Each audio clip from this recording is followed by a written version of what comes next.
selamat pagi saudara. Kini saatnya saya Janet Lee mengantarkan sejumlah informasi dari Semarang. Berikut 3 berita utama kami diantaranya.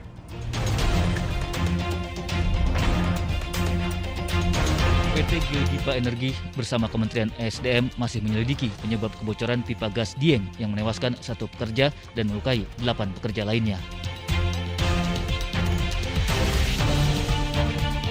Jelang bulan Ramadan, harga berbagai kebutuhan pokok di Jawa Tengah terus melambung tidak terkendali.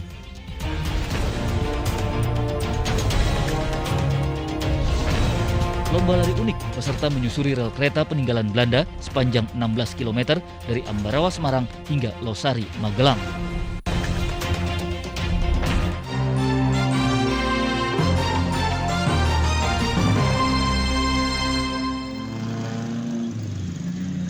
PT Geodipa Energi bersama Kementerian Energi dan Sumber Daya Mineral atau ESDM masih menyelidiki penyebab kebocoran dan semburan gas beracun pada Sabtu pekan silam.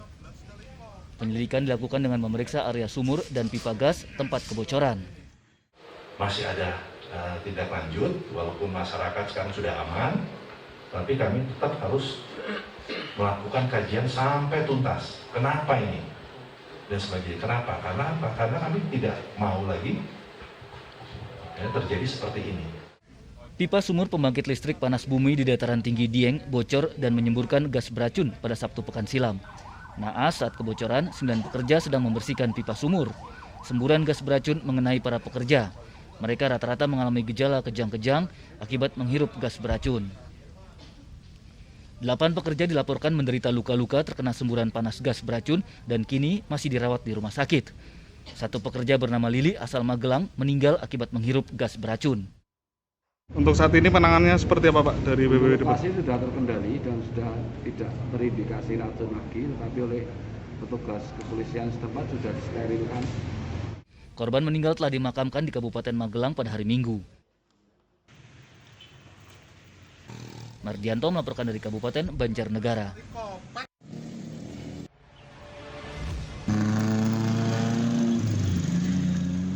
Setelah insiden semburan gas beracun pada Sabtu pekan silam, aktivitas kawasan wisata Dieng masih tetap normal.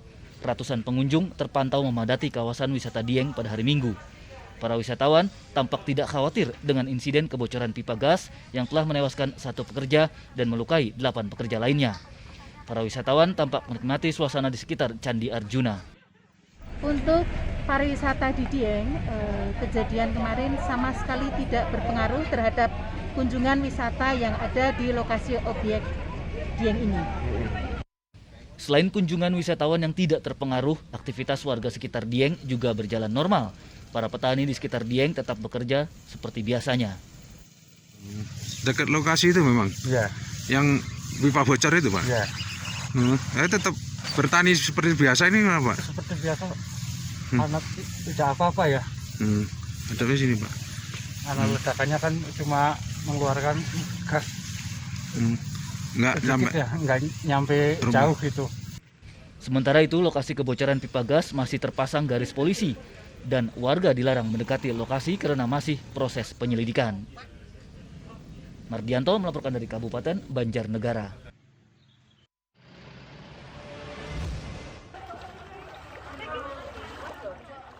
Banjir merendam desa Ketitang Wetan di Kecamatan Batangan, Kabupaten Pati sudah berlangsung sepekan sehingga aktivitas warga lumpuh. Sejumlah relawan bersama instansi menyalurkan bantuan sembako dan makanan cepat saji kepada warga pada Minggu siang. Mereka mendatangi satu persatu rumah warga yang terendam. Melalui bantuan ini harapannya bisa meringankan beban warga yang selama sepekan tidak beraktivitas. Sangat spontan Mas, karena tadi saya kabari Mama pagi hari tadi langsung siap action. Bantuan apa yang diberikan ini Mas? Bantuannya berupa sembako dan makanan siap saji biar langsung dikonsumsi sama warga. Bantuan juga mengalir dari berbagai pihak termasuk dari Palang Merah Indonesia Pati yang disalurkan melalui posko banjir Desa Ketitang Wetan. Taufan Yuda melaporkan dari Kabupaten Pati.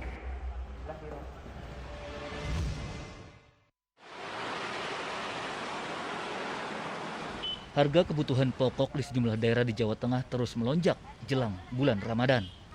Berdasarkan pantauan di Pasar Karangayu, Kota Semarang pada Senin pagi, kenaikan harga terjadi pada semua jenis kebutuhan pokok. Selain semua jenis cabai, harga daging ayam, telur, dan bawang mulai naik. Daging ayam naik dari Rp30.000 menjadi Rp36.000 per kilogram. Bawang merah melonjak dari Rp20.000 menjadi Rp35.000 per kilogram. Sedangkan bawang putih meningkat dari Rp25.000 menjadi Rp35.000 per kilogram. Sementara itu harga telur ayam naik dari Rp20.000 menjadi Rp26.000 per kilogram. Selain pasokan kurang, kenaikan dipicu menjelang datangnya bulan suci Ramadan. Ini sejak kapan ini naik, Bu? Sudah 1 minggu lebih. 1 minggu lebih. Naiknya tiap hari 1.000, Mas. Oh, bertahap gitu ya, Bu ya? Karepku tuh, Mas, naik ya naik boleh, tapi hanya 1 kali aja, jangan tiap hari. Yang beli mumet. Ya enggak? Yeah. Kita alasannya apa kok tiap hari naik aja? Ya kalau bisa ya jangan naik loh Mas. Kalau naik kasihan rakyat kecil. Ya, uang kerja cari kerja susah. Ya. Kenaikan harga turut terpantau di Pasar Klewer, Manis Renggo, Kabupaten Klaten pada Senin pagi. Kenaikan terjadi pada daging ayam dan bawang. Harga daging ayam naik Rp2.000 dari Rp32.000 menjadi Rp34.000 per kilogram. Namun permintaan pelanggan masih normal. Kenaikan juga terjadi pada bawang putih dari Rp25.000 menjadi Rp35.000 per kilogram. Karena apa, Bu, kenaikan harga ini? Ya, memang dari sana sudah naik, Mas. Karena deketi puasa itu? Ngambilnya itu sudah naik. Di Pasar Sunggingan Baru, Kabupaten Boyolali, harga cabai rawit merah melambung hingga Rp70.000 per kilogram. Kenaikan ini diikuti berbagai jenis cabai dan kebutuhan pokok lain termasuk bawang dan sayur mayur. Naiknya ini gimana, Mbak? Melejit atau ya dikit-dikit? Oh, naik ini melejit nih. Dari harga 45-an sekarang udah harga pula 65 kan udah tinggi. Sampai 70 tadi ya? Iya. Kenaikan harga cabai juga terjadi di Pasar Induk Kabupaten Brebes. Dampaknya omset penjualan pedagang menurun drastis. Kenaikan terjadi pada cabai hijau, naik dari Rp20.000 menjadi Rp30.000 per kilogram. Cabai rawit merah naik dari Rp50.000 menjadi Rp60.000 per kilogram. Pedagang bingung karena pasokan dari petani masih lancar. Ini kemungkinan masih naik apa turun, Bu? Masih biasa. Bisa naik lagi gitu? Bisa naik lah, bisa. Kalau puasa, karena nggak puasa dia naik lagi, Pak. Pasokannya gimana, Bu? Maksudnya belanjanya di sana lagi banyak atau gimana cabenya? Ya banyak tapi mahal. Kenaikan berbagai kebutuhan pokok diperkirakan terasa saat memasuki bulan suci Ramadan pada awal April mendatang. Tim Liputan melaporkan.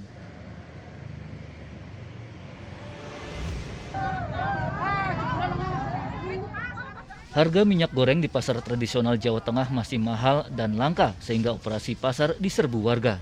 Di pasar tradisional Desa Lengkong, Kabupaten Banjarnegara, ratusan warga terpantau mengantre membeli minyak goreng dalam operasi pasar murah yang digelar pemerintah Kabupaten Banjarnegara. Warga berdesakan mengabaikan protokol kesehatan saat menunggu giliran. Warga dibatasi hanya boleh membeli 2 liter dengan harga Rp13.500 per liter. Namun warga tetap rela mengantre berjam-jam untuk mendapatkan minyak goreng murah. Minyak memang selama ini sulit, Bu, didapat, Bu? Iya sulit, Pak. Kalau ada harga sampai berapa? Sampai 20 kadang 21 Pak 1 liter, Pak. Harapannya? Ya maunya minyak murah, Pak. Kurang dari 2 jam, 2.000 liter minyak goreng habis terjual. Sementara itu di Salatiga, polisi mengatasi kelangkaan minyak goreng dengan membagikan minyak goreng gratis pada operasi keselamatan lalu lintas 2022. Polisi membagikan 1 liter minyak goreng kepada warga yang melintas di depan markas Satlantas Polres Salatiga. Warga yang mendapatkan adalah mereka yang mematuhi aturan lalu lintas, termasuk pengendara yang masih menggunakan helm rusak. Ada 250 liter minyak goreng dibagikan kepada pengendara yang dikemas dalam paket beras dan masker. Terkait dengan pembagian beras ada kurang lebih 100, kemudian masker 1000 dan minyak goreng kurang lebih ada 250 botol. Setidaknya tidak menjadikan beban bagi mereka, khususnya pengguna jalan, itu baik itu pengemudi elep umum ataupun masyarakat. Setidaknya meringankan lah. Dan Operasi simpatik ini mendapatkan apresiasi pengendara karena dilakukan saat warga sulit mendapatkan minyak goreng dan harga sembako mulai mencekik warga. Terima kasih. Senang, Pak. Oh, Ibu tiap hari menggunakan minyak goreng? Iya, soalnya kan jualan. Harapannya melalui operasi ini bisa membantu warga, apalagi Kota Salatiga saat ini masuk PPKM level 3. Mardianto dan Yulianto melaporkan dari Banjarnegara dan Kota Salatiga.